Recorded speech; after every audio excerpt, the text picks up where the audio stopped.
Morning everyone! Magandang umaga po sa inyong lahat. And I know this is a different version of what we are expecting today for our class, but bear with me, we will make this interesting. Welcome to Understanding the Self. So chapter 1, the self from various perspectives. Before we begin our lesson, let us explain this.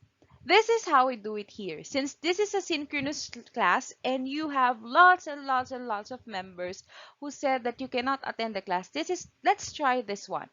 Number 1, before our lecture begin, grab your yellow paper so you can answer the questions, and this will be part of our activity. This will be submitted by the class mayor on Saturday. So I hope that you will compile everything and you will submit it to me. Our class will be divided into 3 parts. I hope that you will bear with me and let us do this together. Number 1. For the part 1, during the lecture, I will be discussing the different topics. So as of today, we'll be discussing the philosophers that was known before pa. Now, part 2, the recitation questions will be spread out all through the lecture. The estimated time will be 1 hour and 30 minutes. But I guess you will do this for a little bit. Siguro nasa 30 to 40 minutes lang tayo. After the discussion, you will be doing a group activity and reflective assessment together. This will be performed during asynchronous classes, or this could be written on your yellow pad as well as a group.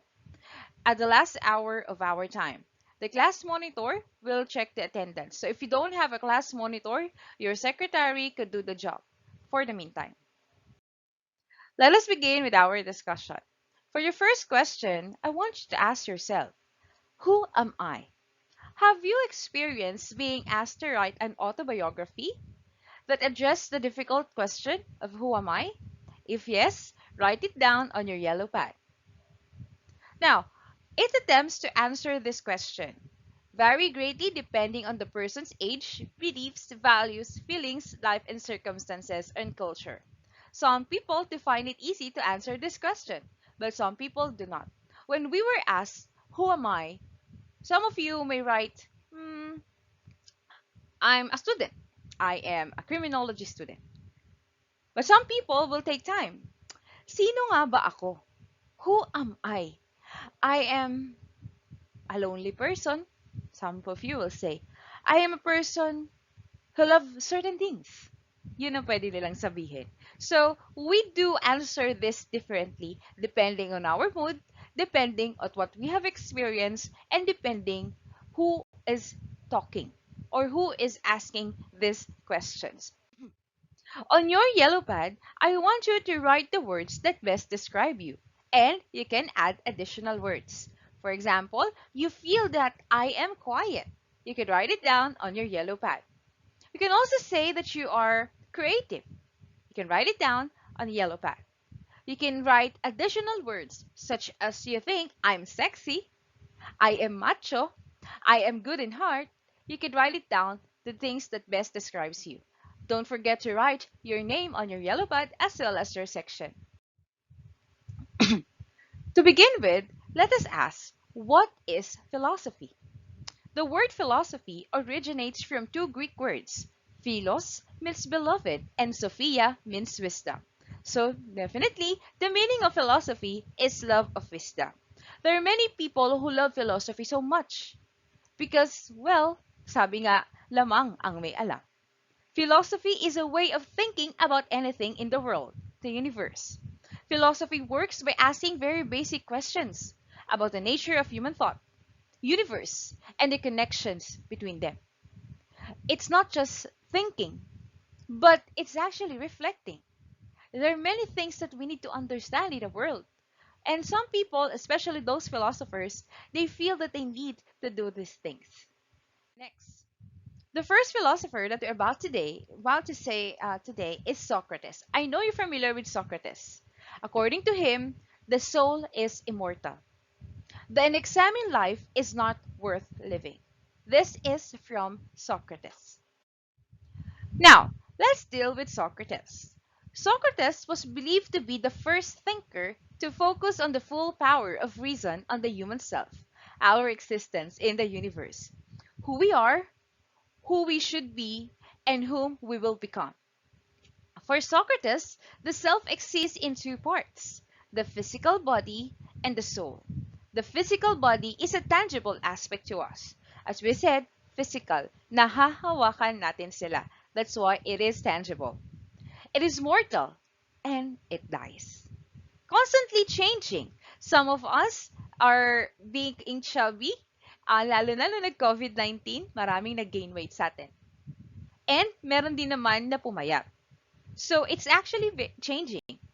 However, our soul, which Socrates believes to be immortal, is eternal. According to him, it is unchanging, perfect, or ideal. So this one is very revolutionary because it is different. It is different from what we usually have. Now, before we deal with Plato, I want to ask, for your yellow pad, I want you to write down what did you learn from Socrates. Now, let us have Plato. Plato is the first, according to him, the first, teka lang, hindi ko makita. Okay, Plato is a dualist. There's both an immaterial mind and a material body, and it's the soul that represents the self. Plato believes the soul exists before birth and after death. For him, and after death, for him, one should care about his soul rather than his body. We believe that these philosophers during that time, although they look ripped, machong-macho sila, they prefer about more on thinking, more on about ourselves. So yun po yung pinagkaiba nila sa ngayon. Nowadays, only few are philosophers. May we take care of our body ngayon, but before, they prefer their minds. The soul is divided into three parts: reason, physical appetite, or will or spirit. Let's deal with reason. It is a divine essence that enables us to think deeply, make wise choices, and achieve a true understanding of eternal truths. That is reason. Now, for the physical appetite, our basic biological needs such as hunger, thirst, and sexual desire. Ito yung nararamdaman natin. Kaya nga physical kasi this is what we feel every day. The usual, sabi nila, hunger and even sexual desire. Will or spirit, it is our emotion, our passion, empathy.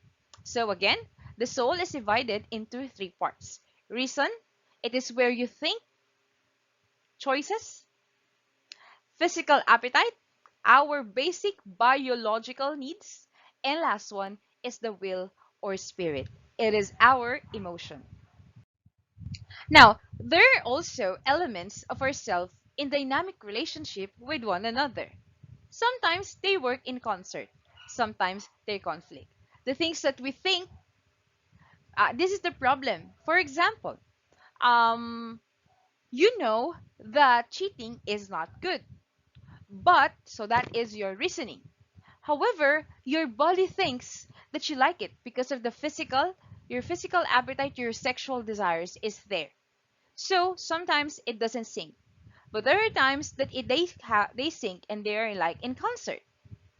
Okay? So, for example, in a concert, they harmonize what you think, what you feel, and also what you think, what you feel for your emotion, and also what you do is in sync. Another instance, we may develop a romantic relationship with someone who is an intellectual companion, or with whom we are passionately in love, and or whom we find sexually attractive, igniting our lust for appetite. That is the reason why some people believe that cheating could really happen. This is their claim. Kasi minsan daw, you will fall in love with someone who you could talk with, but they are terrible in sex. Okay. Some people believe that.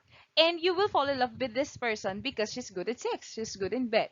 Or maybe not fall in love, but you will be attracted to them. However, the reasoning na, dun na papasok yun. So sa reasoning natin, if I will give in, what will happen to me? Minsan, dun tayo nagkakatalo-talo. That's why our morals are very important pa din. And now you could read this one for another situation. For instance, we may be in a situation where we are torn between three different relationships. Each appeals to a different part of ourselves. reason, spirit, or appetite. Now, when conflict occurs, Plato believes that it is the responsibility of the reason sort things out and exert control, re-establish a harmonious relationship between the three elements of ourselves. Time will come that you will be tempted to cheat. It happens. It's normal that you will be tempted. If your sexual desires or physical and emotion are saying, yes, okay lang yan, you cheat, patatawarin ka niyan. Or you choose this. But don't forget to reason things out. What will happen if you will do these things? If you have a family, your family will break. If your family will break, kawawa naman ang mga bata. And you will have a problem. Your mistress too will have a problem. Diba? So, we'll see reasoning is very important. Now, before before we leave Plato, again, in your yellow pad, I want you to write down what did you learn from Plato. Let us now have Saint Augustine, Christianity. According to him, accepting God is the path to know thyself. Now, we will deal with more religious one. Some of us are religious and some of us are not. In our class, we understand ourselves. I am actually a Catholic, but in our class, especially if we will meet each other, I will accept all philosophies in life because we believe in different things. But for now, let's have St. Augustine's Christianity. Again, accepting God is the path to know thyself. Augustine believes that man is created in the image and likeness of God, and he is essentially a soul whose goal is to be with God. Dito tayo naniniwala, lalo na tayong mga Christians, na tayo ay gawa at wangis sa itsura ni God. Although God is spirit, since Jesus Christ's arrival, we believe na kawangis tayo. Meron tayong mata, meron tayong ilong, meron tayong bibig. Although, kidding aside, sabi nila, kung mukha ka daw kabayo, baka daw hindi ang Diyos ang gumawa sa'yo. Just kidding. Augustine's sense of self is his relation to God, both in his recognition of God's love and his response to it. There are many people that they are believers of God. Kasi God for them is the highest form of being or spirit na they could feel the love. If everything will fail, some people kasi pag everything will fail, at least you have yourself. But for some people, it's okay to fail at everything as long as God is here and God loves us. It is achieved through self-presentation than self-realization. Augustine believed one could not achieve inner peace without finding God's love and through faith and reason. Our self seeks to be united with God. Augustine believes that God is transcendent and everything created by God, who is all good, is good. So here, sabi nga nila, sino gumawa sa'yo? Ang Diyos ba? Ba't ang ganyan ang ugali mo? Just kidding. But in St. Augustine, Christianity is very important. Kaya sabi dapat dito, mababait tayo. Kasi tayo ay gawa ng Diyos. Now, for René Descartes, modern perspective on self. Cogito ergo sum think. I think, therefore I am. Now, for your yellow pad, before we begin our discussion, what can you reflect on René Descartes? Again, cogito ergo sum. I think, therefore I am.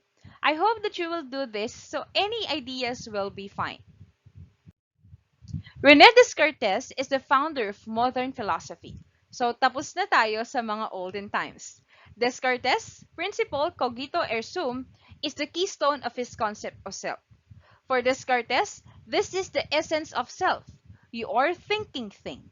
I exist because I think. I think, therefore I exist. The mind is what matters. You are a thinking being, and this separates you from animals. And this means that if you could think, you exist. If you can't think, you are nothing. So I hope that this clears things up. Descartes declares that the essential self, or the self as thinking entity, is radically different from the self as a physical body. The thinking self, or our soul, is a non-material, immortal, conscious being independent of the physical laws of the universe. The physical body is mortal, non-thinking. material that is fully governed by the physical laws of nature. Further, your soul is independent with each other. Now, I hope that this things clears up. So nakikita natin, siyempre this is understanding the self. We think really about ourselves more. And these philosophers, they have a very detailed explanation of about ourselves. Naniniwala kasi sila halos lahat sa soul. Ang soul natin is a very private and ito yung nag-iiba-iba sa atin. Okay? Now, let us now have John Locke. It is the self is conscious. John Locke is known for the theory that the mind is tabula rasa. It means a blank state.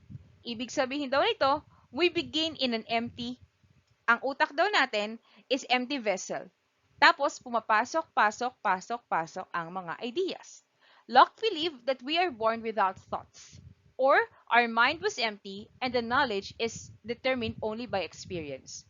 So dahil blanco ang ating utak, pasok-pasok ang mga idea. Hindi tayo nabuhay na nag-iisip. Pero because of our ideas, our experiences, and our environment, natuto tayo kung paano mag-reason. This explains why some people, for example, sa inyong section, bakit ganon ang ugali nito? Bakit ganyan ang ugali niyan? These people, yung mga bakit, kasi we all have different environments. We have different experiences. The person responds in this way, depende po sa experience niya. According to Locke, our memory plays a key role in our definition of the self. He theorized that we are in the same person as we are in the member of memories from the past. It is our memory or our consciousness of our past that makes us the same person as we are in the past. Thus, to Locke, our previous experiences are the keys to understanding the self. Bakit tayo ganito? Ano bang nangyari sa akin? Bakit ako matigas? Maybe when I fall in love, I wrote many things. Pwedeng ganun po. Now, let us now have David Hume. According to him, there is no self. Wala daw sarili. Ano kaya ang ibig sabihin ni David Hume dito? David Hume believed that the source of all genuine knowledge is our direct sense of experience. He believes in the existence of the mind, and what's inside the mind is divided into two. Number one, impression. Impression and ideas. Impression are those things we perceive through our senses, we experience them. Like when I go to the sky and my sense of sight tells me I am looking at a blue sky. This is how my impression. Ideas, on the other hand, are those that create in our mind and no longer experience. So sabi dito, again, according to David Hume, meron tayong experience and ideas. So experiences natin, for example, nararamdaman natin ngayon na experience natin na, let's have this one. For example, ako, right now, I feel cold because of the weather. This is what I am experiencing. But with ideas, nasa isip ko na, ano kayang masarap na pagkain ngayon? Champurado ba? Or sopas. Hindi kasi ako mahilig ng lugaw eh. But I'm not experiences, but that is part of the idea that I have. Another example is when I'm already inside of my room and can no longer see the sky. But I can think of the idea that the sky. So yun po yung mga ideas. Yun yung mga thoughts na dumadating sa atin. Again, David Hume believes there is no self, but we have experiences and ideas. Now, let's have Immanuel Kant. Hindi siya Immanuel Cannot, but Immanuel Kant. Immanuel Kant refutes Hume's theory. Sabi ni Hume kanina, there is no self, and argues that it is possible to find the essence of the self. For Kant, man is a free agent, capable of making decisions for himself. Man is a free agent, for he is gifted with a reason and free will to enable him to organize the data gathered. According to him, even if we have ideas and experiences, as a man, we could sort things out. We can organize different things. Now, according naman to kay Sigmund Freud. Sigmund Freud is actually very popular, but he is not a philosopher.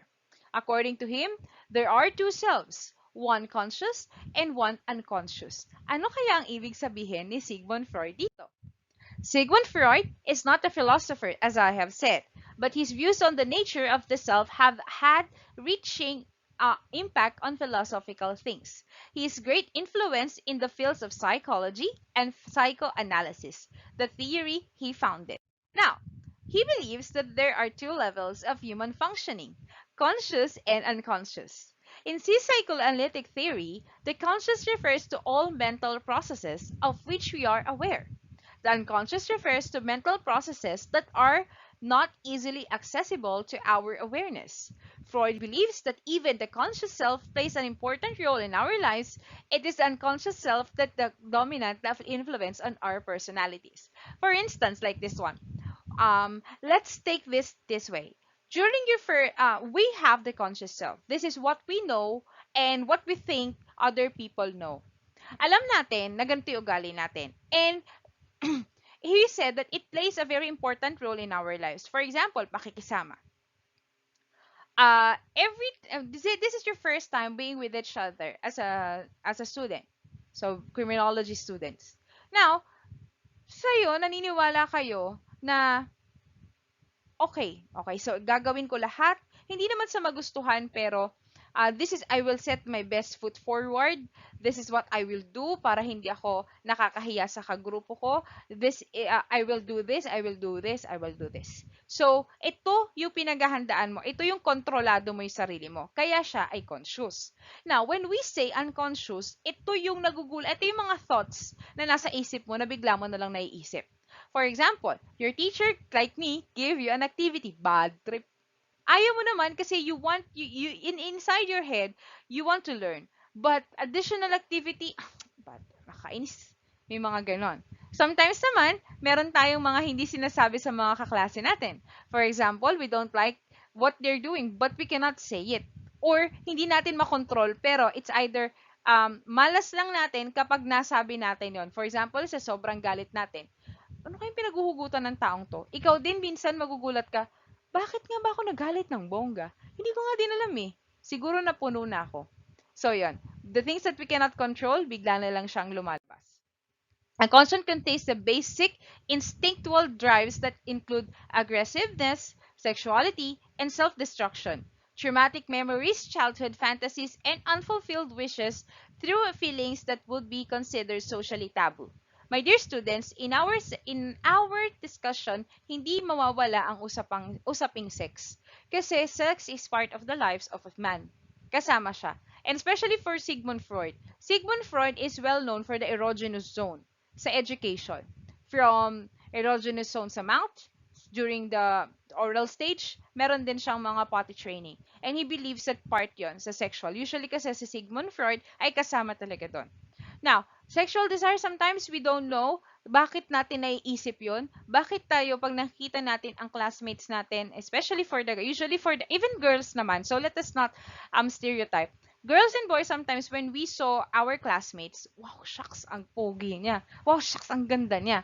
And sometimes, even if you don't want it, you cannot control. It happens na you think, bigla na lang pumapasok sa isip mo na, what if magganto kami. O, yung mga ganong bagay. Kasama yung sa unconscious. Even if you don't want it to, bigla na lang siyang pumapasok sa brain mo. This unconscious level is characterized by the most primitive level of human motivation and functioning. Our most basic instinctual drives in the unconscious level seek immediate gratification or discharge. The impulses at this level are governed solely by the pleasure principle. Our conscious self exceeds and influences our thought through our unconscious. Okay, aside from this one then, dito rin nagsasabi yung mga instinct. So, for example, naramdaman natin na, oh, there's something wrong. Hindi natin control dyan, but we felt it that way. The conscious contains basic instinctual drives. Okay, wait lang. I think this was repeated. Ayan. Our unconscious self exists and influences us through our lives. Though this is not directly observable, its existence can be inferred from such phenomena as neurotic symptoms, dreams, and slips of the tongue. Minsan, mga slips of the tongue, it is an idiomatic expression na nagugulat tayo na, ay, shucks, sinasabi ko. So, minsan, nandun kasama yon.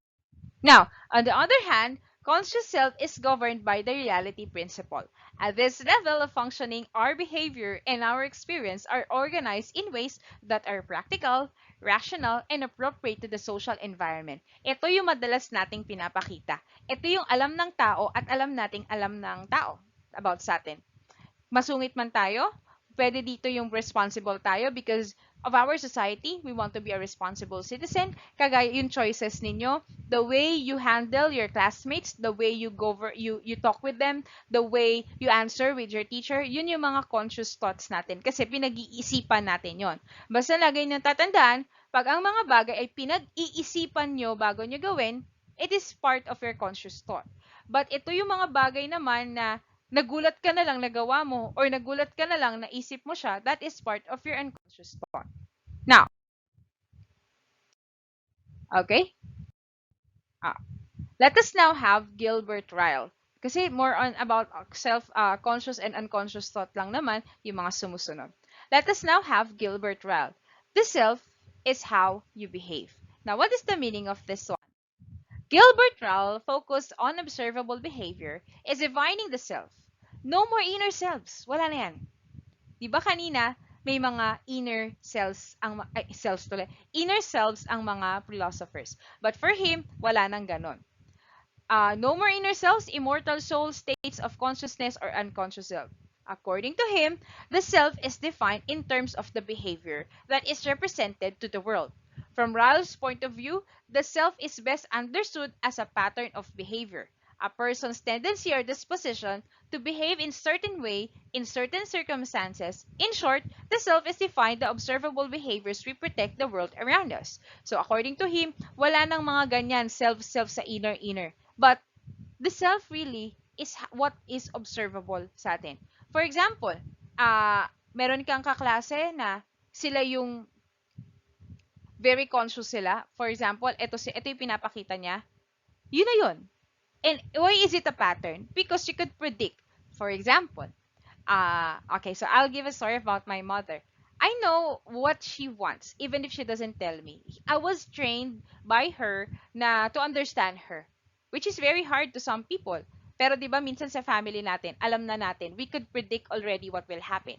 Alam mo kung magagalit ang nanay mo, alam mo kung magagalit ang jowa mo because of time, because of patterns na pinapakita nila. Now, I remember I have lots of I saw lots of Facebook photos that there was a guy na nagpapaalam sa girlfriend niya na lalabas siya. Dahil alam niya na hindi siya papayagan, binigyan siya ng maraming pagkain. Aside from that, meron din namang alam niyo to, pag ang mga boys nagpapaalam na magiinuman. Tapos, sabi nila, oy, kunwari, this is an example, oy, si Mel Dex, hindi papayagan ng jowa, ipagpaalam natin. So, alam nyo na kasi this is a pattern already. So, that is according to Gilbert Ryle. Now, malapit na tayo matapos, huwag kayong mag-alala. Let us now have Paul Churchland. The self is the brain. When it comes to learning of human experience, the concept of dualism is that the mind and the body are separate. In other words, we do have a single brain and we have a separate mind. 2. Paul Churchland disagrees with the concept of dualism. Churchland asserts that since the minds cannot be experienced, it does not exist. That is according to Paul Churchland. It is the physical brain, not the imaginary mind, that gives us our sense of self. To Churchland, the self is the brain. He focused on the brain states rather than mental states. Kasi neuroscientist si Paul Churchland. Ang pinagkaiba niya sa ibang philosophers kasi yung mga yon, it's about patterns, it's about experience, but he is actually for sciences. Kaya hindi siya naniniwala. Sabi niya, it's more about the brain. The brain itself creates us. So neuroscience is into the fore of understanding the self. When people want to ask what is going on with themselves, they might go for an MRI scan or CT scan to understand the condition of the brain and how it works. Churchland believes that the term mind or moods, emotions, actions, consciousness are affected by the brain. So sa kanya, si Paul Churchland talaga sa lahat ng philosophers, siya naman yung more on science. So everything scientific, and I think many people will believe with him na lahat ng bagay ay may reason and scientific reason siya. Kung tutusin, this one is easier kasi pag kasi sa kay ano, meron kang pang check. Meron kang tool to check this one. Others kasi it's really hard. You really need patterns and experiences to understand yourself. Now, let us have Maurice Merleau-Ponty. Maurice Merleau-Ponty takes a very different approach to the self. His ideas suggest that there is unity in our mental, physical, and emotional disposition, and they all affect how we experience ourselves. For instance, when you wake up in the morning and experience you're gradually becoming aware of where you are and how you feel, what are your first thoughts of the day? Perhaps something like, oh no, it's time to get up, but I'm still sleepy, but I have a class to be late for. So according to him, it is the unity of mental. For example, I want to go to the gym in the morning. When I wake up, kailangan ang physically okay ako.